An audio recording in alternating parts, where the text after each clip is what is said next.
Damn, it reeks. Must be shippers. Alright YouTube, so we are here to put an end to the shipping wars when it comes to Final Fantasy VII. And as I say that, I realize that this video is going to have zero effect on that situation or that conversation, but that's how we're starting the video. Now for those of you that may not know what shipping is, and if you don't know what it is, I'm absolutely jealous of you, it's whenever people from a fan base group together, usually 2 or more characters, they want to be in a romantic or sexual relationship. In this case, generally speaking, it's Cloud and Aerith or Cloud and Tifa. Or the shorthand terms for these are Clerith and Cloti, I think is how you say it.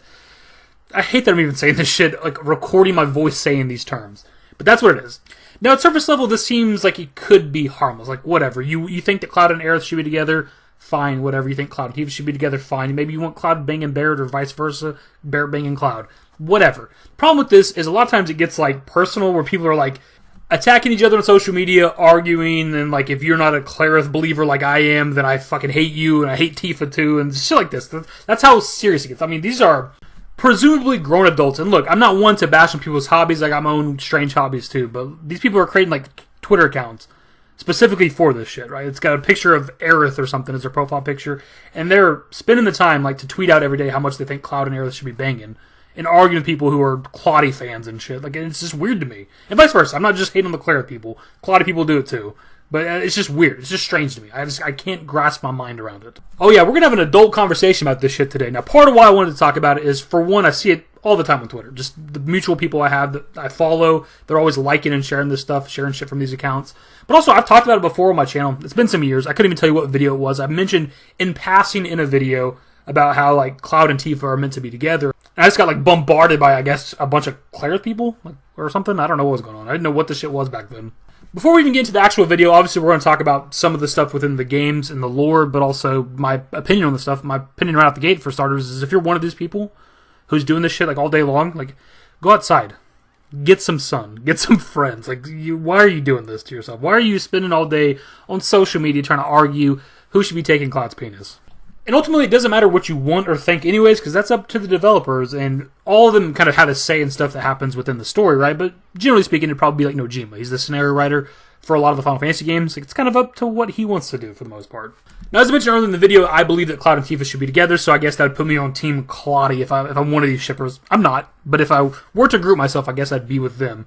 And I think it's based on the game itself, right? We know that, for one, Cloud has been interested in Tifa since they were kids. He's known Tifa pretty much all of his life, whereas with Aerith, he's barely known her. Now, that does not mean he can't also love Aerith and can't, like, love at first sight with Aerith. That's obviously a possibility. But if we're just comparing the two, he's been attracted to Tifa since they were kids. If you look at the timeline of events for Final Fantasy VII from, like, the Midgar segment up until the end of the game, it takes place in the span of about a month.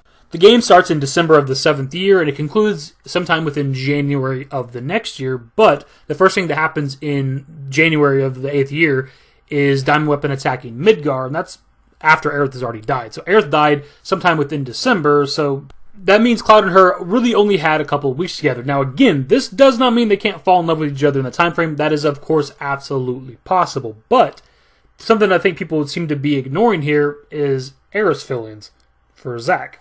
And why I say this is because she was in love with Zack for several years. Whenever Cloud and him were trapped within the Mako chambers underneath the Shinra Manor being experimented on and shit, she was still writing Zack letters for 4 years until she finally, after all that time, gave up.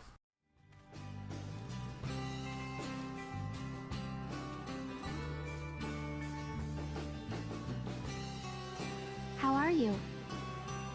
I wish I knew where you were. It's already been 4 years now. This is the 89th letter that I've sent to you. The thing is, Aerith's final letter that Zack gets and his death take place in September of the 7th year, so a couple of months before the events of Final Fantasy VII. Now, depending on which game you look at, you can debate whether or not Aerith knows that Zack is dead. Now, with the original Final Fantasy VII, Aerith definitely does not know that Zack is dead. We learn as much whenever we go to Gongaga and visit his parents. She talks about how she hasn't seen him in years.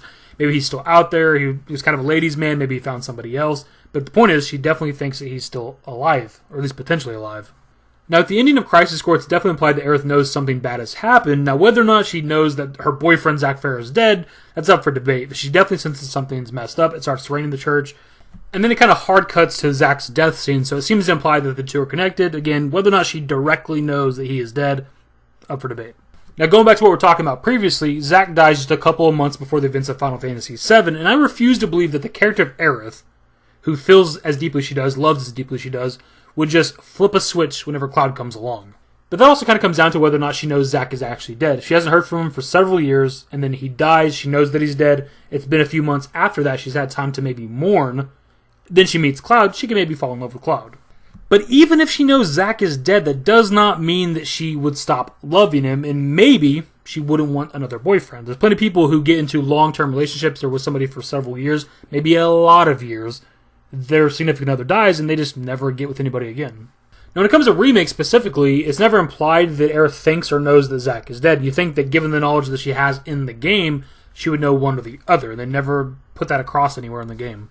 Now, when she talks about Zack in the Sector 6 park, she does still refer to him as the first guy she loved, and she even drops his name, though obviously Cloud doesn't hear it. So I think if she knew that he was dead in the Remake timeline, she'd probably say it here, but she doesn't. But to be perfectly fair, she doesn't say that she thinks he's alive either. We get nothing on her thoughts on Zack, but she does seem sad in the scene, so you could take that both ways, whether she just misses Zack or thinks that he's dead. Now, going back to something we were talking about previously, like time frames and timelines, Aerith and Zack have loved each other for several years, 4 or 5 years, something along those lines, and Tifa and Cloud, whether they know it or not or want to admit it or not, have loved each other since they were kids as well. So they've been attracted to each other even longer than Zack and Aerith. And again, I refuse to believe that whenever Cloud and Aerith meet for the very first time, they both just flip a switch and forget about the people they love. And ultimately, the discussion doesn't even matter anyways, because we see with Advent Children that in the afterlife, Zack and Aerith are together, which means they can be together forever, till the end of time, essentially. It's clear they're meant to be together.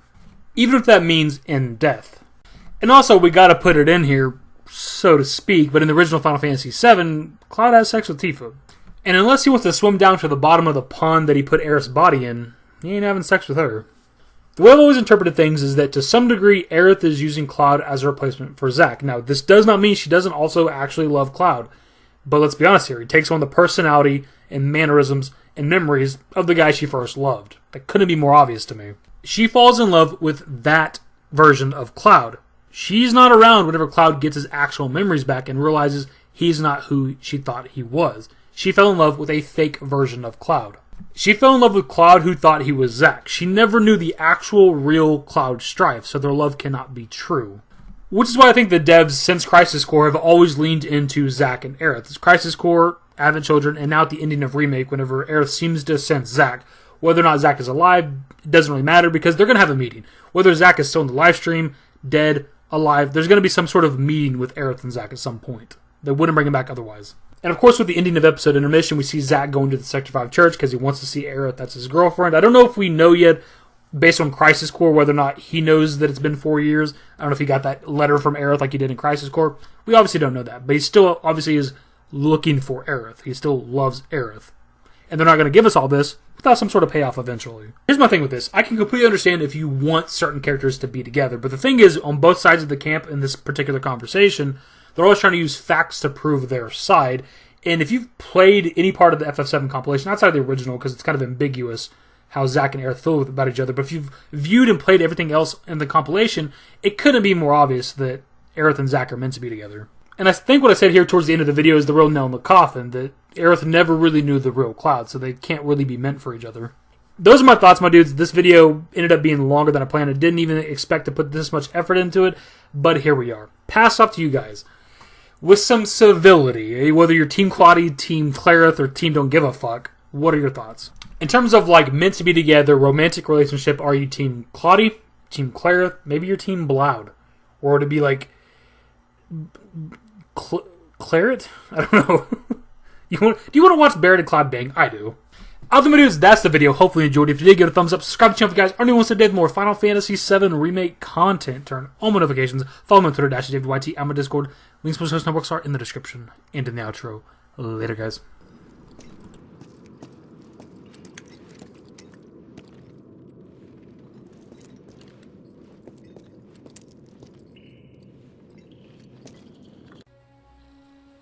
No.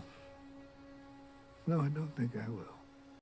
Used to care what people thought, but now I care more. And nobody out here's got it figured out. So therefore, I've lost all hope of a happy ending, depending on whether or not it's worth it. So insecure, no one's perfect. We spend it with with no shame, we blow that. Like Coltrane, we in here. Like low gain or leave it. Like Obey.